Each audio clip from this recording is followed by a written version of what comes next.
I'm Virginia McGathey here on the floor at the CME Group reporting on livestock market. Today, cattle was mixed. Lower opening really rebounded on higher cash prices and pushed the market up. It actually was very strong and kind of surged right before the close. It seems that the carcass weights were declining a little bit, and that was helping the market up. But it did trade on both sides of unchanged. It seems that the speculators and the commercial traders are competing with each other and getting the market to move back and forth. But overall, it was really pretty strong, in spite of the fact that the U.S. dollar index is up over 90 again. So perhaps the idea that there's going to be some kind of inflation's got everyone a little bit nervous. The feeders were also following along. They were very firm. The USDA supply report that's coming out today is expected to show a slowdown in the herd expansion.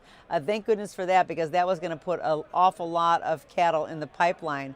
But it seems like that's being the good news. But the bad news is that the feedlot numbers are the largest since 2004. So that's putting a little bit of a lid on any kind of big rally, although the market did look strong here right at the close. So we'll see what happens after the report. And next week, I think, should give us a little more volatility going forward. The hogs were a little bit easier today, even though they've been relatively strong. Concerns over the summer belly demand have brought in a little bit of selling and kind of pushed the market a little bit lower. Although it was somewhat of a mixed bag. It seems that that there is the national hog basis price is like higher sharply, and so we would have expected that market was going to be even more improved than it was. But I think that the belly demand really put a kibosh on that and put a lid on the market. And we're here at the end of the week after we've had a pretty good run over the last couple of days. And the also is that China exports, may not trend lower after all.